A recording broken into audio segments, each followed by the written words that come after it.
sin derecho a vacaciones. Nos está pidiendo etcétera. una pausa comercial y retornamos. Sí, vamos a volver después de la pausa comercial, señoras y señores, en el arte de gobernar. Estamos conversando con Luis Alberto Salgado, quien es fundador, entre varias de las cosas que ha hecho, del Instituto de Derechos Humanos del Perú. Conversamos con él, por ejemplo, deberíamos de preguntarle, ¿Víctor Raúl habría firmado el Tratado de Libre Comercio con Estados Unidos? Hablaremos de estos temas después de la pausa comercial. Aquí, señoras y señores, continuamos con nuestro invitado, quien ha llegado desde la capital de la República, Luis Alberto Salgado, abogado, él, pues especialista en derechos humanos, fundador del Instituto de Derechos Humanos y muchas otras cosas más interesantes a lo largo de su recorrido. Debemos de preguntar, y hablábamos acerca del tema de los tratados de libre comercio, y yo le preguntaba antes de la pausa, ¿Víctor Raúl Haya de la Torre habría firmado el Tratado de Libre Comercio, por ejemplo, tan apresurado con Chile sin consultar mucho a la población? Si viviera en este tiempo. Si viviera en este tiempo, ¿habría estado de acuerdo con el Tratado de Libre Comercio con Estados Unidos, que al parecer ya tiene algunas observancias? Y con China. Y con China. Hablamos del tema del modelo económico que se debe aplicar en el Perú, en donde pues el APRA antiimperialista hoy con el imperio firma un tratado de libre comercio, o qué tipo de economía, por ejemplo el fenómeno de Chile, y lo dice Andrés Oppenheimer en Cuentos Chinos, cuando él señala de que China comunista y capitalista tiene pues un montón de McDonald's ahí, el capital norteamericano, y es con competencia, o sea, ya estamos hablando de economías mixtas en este sentido. ¿Qué pasa con los tratados de libre comercio? Víctor Raúl, ¿cree usted, que lo ha conocido personalmente, habría estado de acuerdo con este tipo o qué más debería de agregar? Yo no quiero cometer el error de decir Víctor Raúl hubiera hecho esto. Yo siento que puedo afirmar eso, pero no quiero decirlo. Claro, está bien. Se entiende como lo conoce. ¿Qué supone usted? Lo que sí le digo es que sobre la base de lo que he leído, de sus obras completas, de lo que le escuchábamos a él, y además de lo que como aprista de formación ya puedo decirle, que he escuchado no solamente a Víctor Raúl, sino a Luis Alberto Sánchez, a Ramiro Prialea, a Carlos Manuel Cox, a Andrés Townsend de la Integración Latinoamericana, y al compañero Armando Villanueva también, que vive hasta ahora y nos acompaña.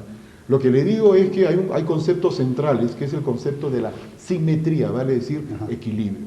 El Perú es una economía de 28 millones de habitantes, y ha firmado un tratado de libre comercio con un gigante, que es los Estados Unidos, y con otro gigante, que es la China, que es un pueblo continente con 1.300 millones de habitantes. Imagínese. ¿No? Entonces es como si usted pone, y hablan de competencia, y la lógica es la competencia, y que gane el mejor.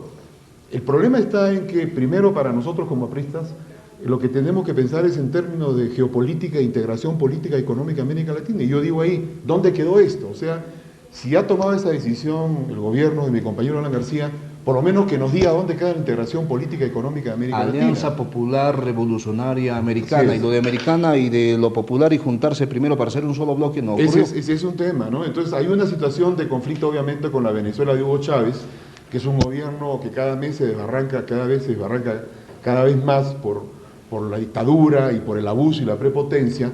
Entonces, aquí tenemos un tema, pero que por lo menos conversemos entre los apristas, y lo que pido es que el compañero García hubiera consultado al partido, lo cual no ha hecho. Con la China tenemos un problema muy serio también. No olvidemos que en la China surgió este tema de la leche contaminada, de los juguetes con plomo, y el control de calidad en las fábricas chinas es muy bajo en relación, por ejemplo, al control de calidad en las fábricas europeas. Y los productos chinos aquí en el Perú son bastante baratos. Inundan. Entonces, ¿qué va a pasar, por ejemplo, con nuestra industria del calzado, con nuestra industria